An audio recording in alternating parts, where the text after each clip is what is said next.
in ville e appartamenti tra Veneto e Friuli, arrestati dalla squadra mobile di Pordenone 3 albanesi con base a Conegliano che avrebbero compiuto 33 colpi, erano armati e pronti a tutto. Furto nella notte nell'abitazione dell'assessore alle attività produttive di Roncade, Loredana Crosato, ad avvisare lei il marito dei ladri, poi messo in fuga il cagnolino Tequila. Autonomia, il ministro Stefani spiega che l'accordo non c'è, sono ancora molti nodi, il governatore Zaia, questa discussione che sta coinvolgendo tutti non deve essere un'inutile perdita di tempo. L'inchiesta sulla camorra in Veneto che coinvolge anche 8 trevigiani, al via gli interrogatori di garanzia contro la criminalità organizzata, lotta impari, dice il procuratore Dalla Costa. Il caso di una sessantenne di Roncade affetta da glaucoma che aspetta da un anno che le venga fissata la visita di controllo dall'ULSS, errore nella prescrizione medica. La contestata mozione anti-aborto è a favore delle famiglie tradizionali del consigliere Zanini, malgrado sia stata sospesa, le opposizioni ne chiedono il ritiro nel pomeriggio, manifestazione di protesta.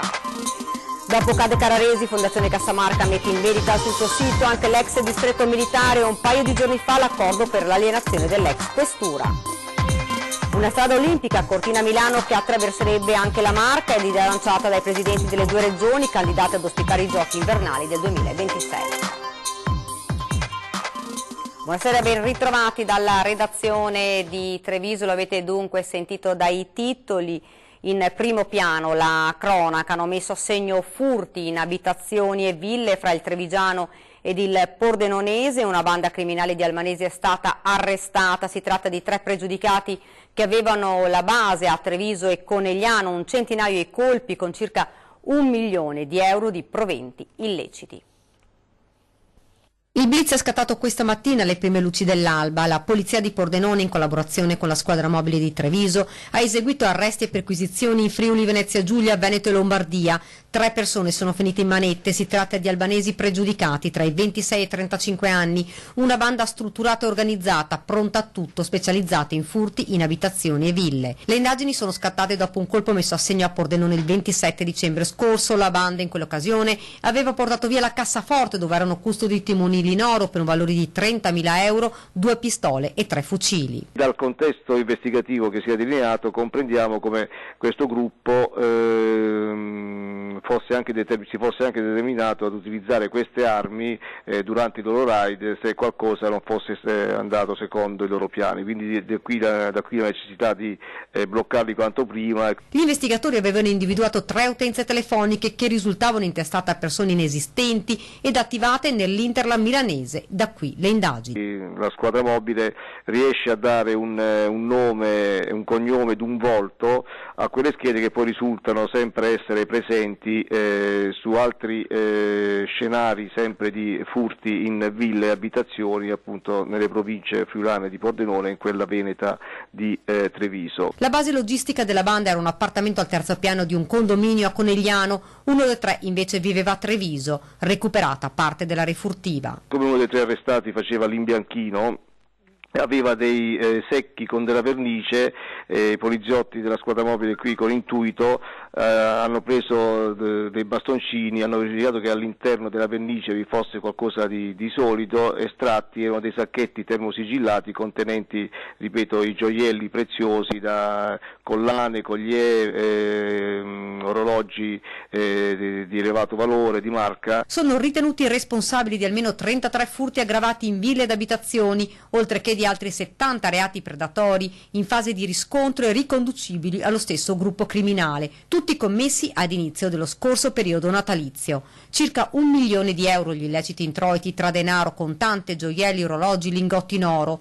La refurtiva veniva inviata al mercato albanese, sequestrate anche pistole e munizioni rubate e nella disponibilità degli arrestati, ma all'appello mancano delle armi. Mancano all'appello comunque 3 pistole, adesso stiamo ricostruendo investigativamente tutti gli spostamenti per capire dove possono essere celate e occultate queste pistole.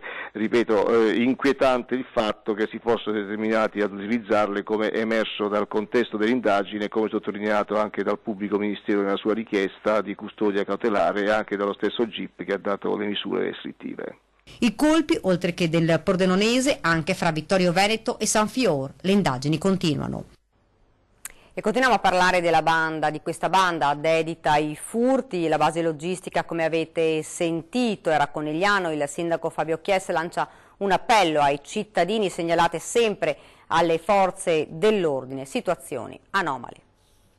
Al terzo piano di un condominio in una tranquilla zona residenziale di Conegliano era qui una delle basi logistiche della banda criminale che colpiva fra il Friuli Venezia Giulia ed il Veneto. L'incontro poco prima del furto avveniva qui, poi i tre albanesi si spostavano ed è sempre qui che uno dei tre è stato catturato questa mattina. Un complice invece è stato arrestato a Treviso, dove abitava in un appartamento. Cittadini preoccupati. La preoccupazione c'è soprattutto in un periodo nel quale c'è molta insicurezza, ma penso anche che questi fatti dimostrino che il presidio del territorio è sempre maggiore, e da questo punto di vista invito i cittadini a segnalare sempre di più rispetto alle forze dell'ordine che sono presenti sul territorio le situazioni anomale, perché è grazie a questo che si riescono ad avere questi ottimi risultati. I tre albanesi sono stati tutti trasferiti nel carcere di Pordenone. Durante le perquisizioni gli investigatori hanno trovato gioielli, somme di denaro, contante, un flessibile per scardinare le cassaforti ed altro materiale utile ai colpi. Un plauso, dice il sindaco, va alle forze dell'ordine. Un plauso alle forze dell'ordine per questa ennesima situazione che sono riusciti a sgominare. Abbiamo visto negli ultimi anni veramente un impegno grandissimo, una copertura su tutto il territorio, per cui il primo plauso va a loro, il secondo insomma ci fanno anche stare più tranquilli capendo che la rete territoriale delle forze dell'ordine è una rete molto affidabile.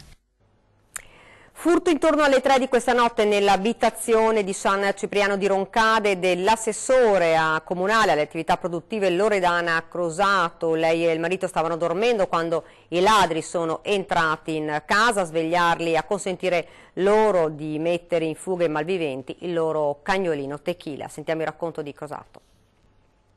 Questa notte si è stati svegliati anzi dal ringhio del nostro cane di famiglia, che è ormai un cane un po' vecchiotto anche se vogliamo, però che è il nostro cane amico di famiglia da tanti anni, da 14 anni. Ha fatto un ringhio strano e insieme in contemporanea io e mio marito ci siamo buttati giù dal letto, nel senso che ci siamo trovati questi signori dalla porta. Pensavamo stessero entrando, in realtà erano già dentro, perché poi controllando quello che magari mancava ci siamo accorti che praticamente hanno vuotato il portafogli di mio marito, che era sopra il mobile in ingresso, lì proprio vicino alla porta. Siamo riusciti tra virgolette a metterli in fuga e spero che questa sia stata l'ultima volta.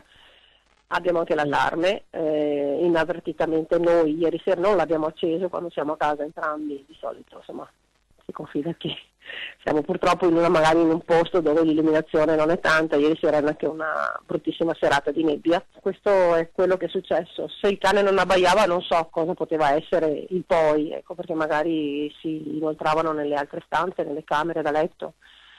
Non lo so, insomma, è andata così, un grandissimo spavento, il quale io personalmente e mio marito insomma, non auguriamo a nessuno, perché è veramente una bruttissima avventura che non auguro veramente al peggior nemico. Ed ora parliamo invece della frenata sull'autonomia. Il Premier Conte: ci vorranno giorni, mesi. Prima le parole del ministro Erika Stefani, poi quelle del Premier Giuseppe Conte al question time in Senato. Interventi che in poche ore fanno presagire un ulteriore allungamento dei tempi nel già difficile percorso verso l'autonomia del Veneto. La giornata inizia con le dichiarazioni del ministro per gli affari regionali Stefani, che in commissione bicamerale spiega: i testi non ci sono perché l'intesa non c'è l'accordo, dice, i nodi da sciogliere sono numerosi, i testi che stanno circolando sono spesso errati, ci sono bozze che tali sono, la parte ambientale della sanità non è definita, sui beni culturali non vi è l'accordo, sull'istruzione c'è molto da decidere, i testi, conclude la Stefani, ci saranno quando ci sarà un accordo. Poche ore più tardi è il Presidente del Consiglio, Conte, in Senato a parlare di autonomia. Di chiarire un passaggio che è sicuramente molto significativo, che ci occuperà nei prossimi giorni, prossime settimane, mesi. In questa fase, come è noto, l'Esecutivo sta completando un'intensa e complessa attività istruttoria e di negoziazione propedeutica alla redazione di un testo condiviso con le regioni richiedenti. Dunque il lavoro è tutt'altro che finito e le tempistiche difficili da prospettare. Io sono preoccupato del fatto che le forze di governo che ci governano sono coloro che hanno sostenuto l'autonomia al referendum e hanno sostenuto anche l'autonomia al contratto di governo. Siccome sulla Lega non ho dubbi perché la sostiene al 100%, a questo punto i cittadini dovranno chiedere conto all'altra forza, al Movimento 5 Stelle, rispetto al mantenimento o al non mantenimento eventuale, io spero di no, dell'accordo sull'autonomia. Un messaggio ai 5 Stelle, ma non solo. Finalmente l'Italia si è accorta che non stavamo scherzando, nel senso che ho l'impressione che qualcuno pensasse che giocassimo a Monopoli. Per noi l'autonomia è una roba seria e vogliamo arrivare in porto, visto considerato che rispettiamo quella Costituzione che gli stessi che ci criticano sventolavano fino all'altro giorno dicendo che bisogna rispettare la Costituzione. Un confronto che ci sta, vista la materia, ma che, spiega Zaia, deve portare alla conclusione dell'iter. Vedo che si sta muovendo tutti, insomma, dal Capo dello Stato in giù tutti stanno giustamente discutendo di autonomia. L'importante è che tutta questa discussione sia un'inutile perdita di tempo. Ed ora l'inchiesta sulle infiltrazioni della camorra che ha coinvolto anche 8 trevigiani, iniziati oggi gli interrogatori di garanzia. Quella contro le infiltrazioni della criminalità organizzata è una lotta impari, dice il procuratore della Repubblica di Treviso Dalla Costa, mentre emergono dettagli anche sui rapporti tra organizzazione ed ex banche popolari venete. La vicenda giudiziaria degli arrestati farà il suo corso. Ciò che l'inchiesta della DDA di Venezia sulle infiltrazioni della Camorra e del clan dei Casalesi a nord-est lascia è la consapevolezza di non dover più prevenire un fenomeno, ma di doverlo combattere sul campo, perché ormai radicato. Lo dice, forte della sua esperienza, la direzione distrettuale antimafia, il procuratore della Repubblica di Treviso, Michele Dalla Costa. Noi abbiamo anche la possibilità, attraverso l'esame delle procedure concorsuali, le situazioni, diciamo, fallimentari di determinate aziende, di scoprire possibili buchi neri o possibili tane di malaffare. Però la lotta è impari e per la mancanza di risorse, soprattutto di personale e di capacità, diciamo, di analisi di determinati fenomeni, capacità, vorrei dire, in tempo reale, perché i nostri tempi sono tempi necessariamente, per la mancanza di risorse, lunghi per l'accertamento di questi fatti. Veneto e Marca Trevigiana, territori appetibili per una criminalità organizzata che si adatta alle zone in cui si insedia. Hanno la capacità di mettere il soggetto bisognoso nelle condizioni di essere lui a rivolgersi all'associazione criminale per avere un aiuto, piuttosto che subire degli atti intimidatori da parte dell'organizzazione criminale, che comunque è sempre in grado di esercitare questi atti intimidatori come e quando ritiene opportuno doverlo fare. Dalle carte dell'inchiesta emerge anche come i vertici dell'organizzazione che aveva preso piede sul litorale veneziano rimpiangessero la facilità con cui riuscivano a farsi anticipare fatture da Veneto Banca e Popolare di Vicenza. È una conferma dell'andamento generalizzato criminoso della banca, dai dirigenti più alti fino all'ultimo degli impiegati, che non potevano non capire e non conoscere quali erano i profili dei soggetti che andavano a chiedere di scontare o di avere affidamenti bancari. Le garanzie ci siamo accorti soltanto dopo anni che non esistevano minimamente, e qui c'è la responsabilità non solo degli amministratori, dei sindaci naturalmente che non hanno mai verificato questo, e dei revisori contabili. E di Camorra si è parlato anche ieri nel corso di 20 e 10, sentite. Possiamo raccontare, è vero che c'era un appuntamento, lei era stato chiamato, Eraclea, per parlare di mafia? Sì, era organizzata, perché? Ma perché cittadini di Eraclea ci avevano chiamato, perché diciamo, le nostre piccole antenne, piccole che abbiamo nei territori, noi abbiamo circa 20 presidi di Libera sparsi nel nostro territorio, e sentivano il fiato corto, e recandosi nella piazza principale di Eraclea si poteva capire benissimo che metà della piazza era in mano alla Camorra, dove c'era quel punto SNAI che voi avete trasmesso anche prima. Ecco, tutta quella zona lì, ma anche segnalazioni di pressione nei confronti di alcuni cittadini, di minacce in qualche modo velate, e quindi un invito abbastanza importante un po' all'omertà, un po' a non dire e non dire. Io so di persone che sono state costrette a cambiare di abitazione perché sentivano questo peso. E di merito al servizio andato in onda ieri nel corso del nostro telegiornale relativo ad uno degli arrestati nell'ambito dell'inchiesta sulle infiltrazioni della camorra in Veneto, precisiamo che l'abitazione di Vazzola che vi abbiamo mostrato in via Calgrande è appartenuta in passato alla famiglia dell'individuo oggetto del nostro servizio, Franco Brede, attualmente di proprietà di privati che nulla hanno a che vedere con quest'ultimo. Ed ancora cronaca, ladri in azione la scorsa notte all'Istituto Cerletti di Conegliano, circa 1.000 euro il bottino, ingenti i danni. Sulle finestre ancora i segni lasciati dall'azione dei ladri che nella notte tra martedì e mercoledì si sono introdotti nel campus dell'Istituto Cerletti di Conegliano. Indisturbati hanno girato tra i vari edifici, nella sede centrale della scuola, nella bottega del Vinero, nella zona dell'area nord e nel ristorante dell'Enoteca Veneta, evitando però di entrare nelle aule universitarie, dove avrebbero potuto essere ripresi dalle telecamere del sistema di videosorveglianza. I banditi, alla ricerca di soldi, hanno scassinato i distributori automatici di merendine e bibite. Alla fine sono fuggiti con un bottino di circa 1.000 euro, rubati contanti, un cellulare e 4 computer collegati alle lavagne multimediali che dovranno essere ora riacquistati per consentire ai docenti di continuare normalmente le lezioni.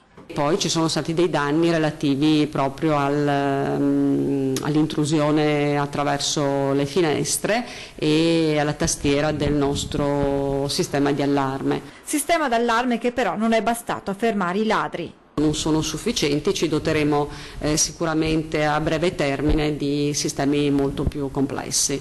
Immediate sono scattate le indagini dei carabinieri di Conegliano per risalire ai responsabili. Resta l'amarezza di questo comportamento illecito e del fatto insomma, che non possiamo mai essere tranquilli neppure insomma, in un ambiente scolastico.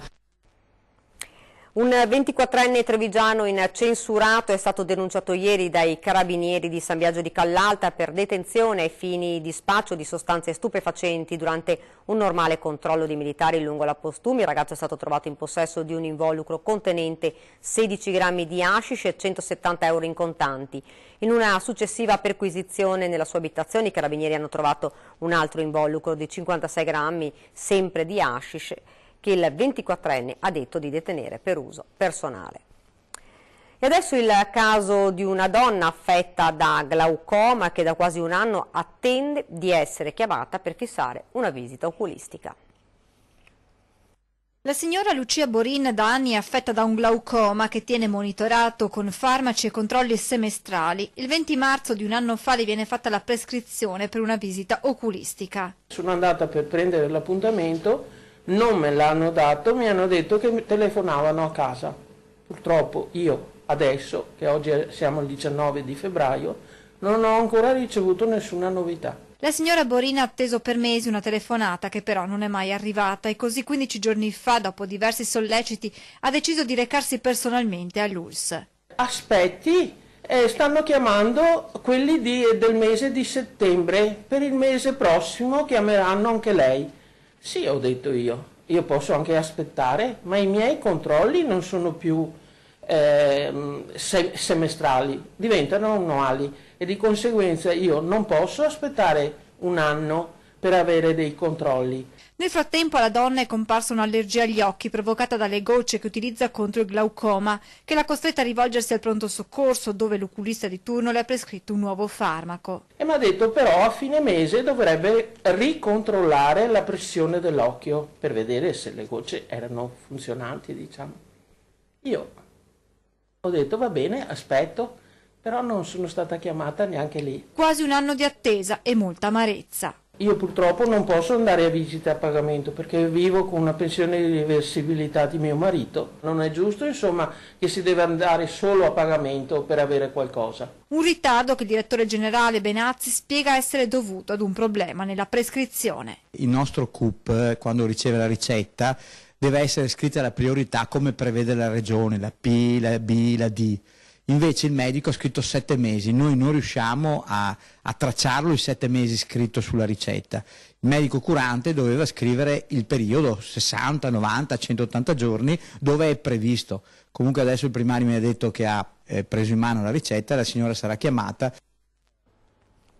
La seduta della commissione che doveva esaminare la mozione è stata annullata, il documento sospeso, ma questo pomeriggio davanti a Casugana consiglieri di centrosinistra, rappresentanti di associazioni e molte donne hanno voluto lo stesso manifestare sotto Casugana contro l'atto di indirizzo che il consigliere di maggioranza Vittorio Zanini chiede al Consiglio di adottare contro l'aborto e a favore delle famiglie tradizionali. La reazione contro quello che viene considerato un attacco alla legge 194 è stata immediata. Il sindaco Mario Conte ha sospeso il provvedimento, ma le opposizioni chiedono che la mozione venga definitivamente ritirata.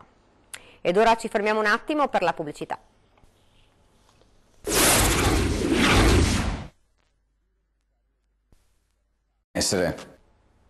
Rieccoci nuovamente in studio con l'edizione trevigiana dei nostri telegiornali. Ora c'è anche il complesso conventuale di San Paolo, che tutti ricordano come l'ex distretto militare, nella lista dei beni in vendita da Fondazione Cassamarca. La cura Garofalo sta entrando nel vivo e non senza qualche perplessità, per non dire contrarietà, da più parti. E se qualche giorno fa c'è stata la prima aggiudicazione per l'area dell'ex questura di via Carlo Alberto, fa specie vedere che inesorabilmente uno ad uno i gioielli voluti da Dino De Poli finiscono nella lista vendesi. Oltre 56.000 metri quadrati davanti al Dante di Dovesile a Cagnan s'accompagna. Ad oggi solo in parte utilizzato da teatri e università, il convento di San Paolo è a bilancio e quindi sul mercato al valore di oltre 20 milioni di euro, poco meno del doppio, ad esempio di Casa de Carraresi in vendita a circa 11 milioni di euro o del teatro all'Eden acquistabile con poco più di 10 milioni di euro. E adesso andiamo a Castelfranco, dove nel fine settimana verrà chiuso un tratto della regionale 53 per concludere i lavori della rotatoria di via San Pio X. Vediamo. Un'opera principe che caratterizza questo mandato amministrativo. Così il sindaco di Castelfranco, Stefano Marcon, descrive la rotatoria che verrà realizzata all'incrocio di via San Pio X con la strada provinciale 667 e la regionale 53. Il cantiere vedrà il suo clou nel fine settimana, quando verrà posato il condotto prefabbricato composto da 9 elementi modulari che formeranno la struttura portante del sottopassaggio ciclopedonale alla regionale. Contestualmente, accanto ai lavori sui sottoservizi, verrà improntata la rotatoria con possibilità di transito nella doppia direzione al termine dell'intervento. Il passaggio dei pedoni avverrà con un attraversamento ad impianto semaforico posto sul lato est della rotatoria stessa. Per facilitare questi interventi, la decisione di chiudere nel fine settimana un tratto della statale 53. Acceleriamo i tempi, mitighiamo il disagio. Nel weekend alla domenica i camion non circolano e quindi verosimilmente dovremo creare un disagio minimo. L'ordinanza del Comune, che segue quella di Veneto Strade, prevede la chiusura temporanea del tratto di strada regionale dalle 14 di sabato alle 24 di domenica, con il traffico che verrà deviato lungo un anello a sud opportunamente segnalato. Sarà una sfida importante anche questo weekend, perché vedranno impegnate tante persone per completare i lavori tra sabato e domenica. Si lavorerà di notte, vi sarà un presidio dei volontari dell'Associazione Nazionale dei Carabinieri per garantire la viabilità in sicurezza. Una strada olimpica Cortina-Milano è l'idea lanciata dai presidenti delle due regioni candidate ad ospitare le Olimpiadi invernali del 2026. Sentiamo. Il 26 giugno gli 87 paesi che compongono il Comitato Olimpico Internazionale dovranno decidere se ad ospitare i Giochi invernali nel 2026 saranno Are, Stoccolma o Cortina, Milano. Le due candidate italiane sono ottimiste, forti di un dossier accolto con grande favore dallo stesso CIO.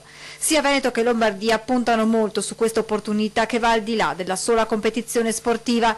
Nasce così l'idea, lanciata qualche giorno fa dai governatori delle due regioni, Zaia e Fontana, di una strada olimpica Milano-Cortina. Un itinerario culturale, turistico e anche enogastronomico che parte dalle vallate, diciamo, lombarde, passa per Milano, ovviamente nel territorio veneto, toccando anche, penso, la Villa Barbaro Maser, Asolo, Conegliano, per arrivare a Pieve di Cadore e poi Cortina. Un percorso che unisca non solo idealmente le due regioni. Un'occasione anche per investire anche dal punto di vista infrastrutturale e coinvolgere anche tutto il territorio, sia veneto che lombardo. Un itinerario che permetta a tutti di conoscere le bellezze delle due regioni, scoprendo anche luoghi meno noti. Le Olimpiadi non sono soltanto un evento sportivo, ma sono una grande occasione per far ripartire la montagna veneta, quindi in particolare la provincia di Belluno, ma non solo la provincia di Belluno. Con questa iniziativa si è pensato anche di far conoscere il resto del territorio veneto e lombardo. Prima di chiudere vi ricordo fra pochi minuti la nostra trasmissione 20:10, ospite in studio Fabio Bui del Partito Democratico. E questa era la nostra ultima notizia, io vi lascio ovviamente alle nostre previsioni del tempo. Grazie davvero per averci seguito e buona serata.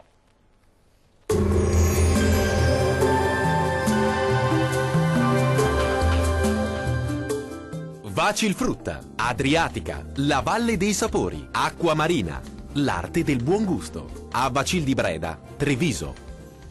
Ben ritrovati al meteo.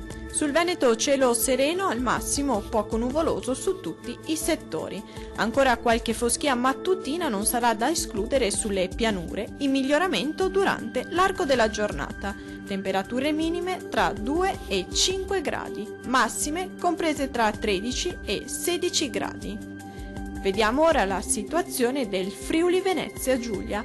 Il cielo sarà sereno o al massimo poco nuvoloso. Non sono attese precipitazioni degne di nota. Temperature minime comprese tra 3 e 4 gradi, massime oscillanti tra 12 e 15 gradi. Vediamo infine la situazione del Trentino Alto Adige. Sarà soleggiato anche sulla nostra regione, dove il cielo si presenterà sereno o al massimo poco nuvoloso ovunque. Non si esclude qualche precipitazione sui settori alpini di confine. Temperature minime comprese tra -1 e 0 gradi, massime oscillanti intorno ai 16 gradi. Dal meteo di Antenna 3 è tutto, arrivederci al prossimo aggiornamento.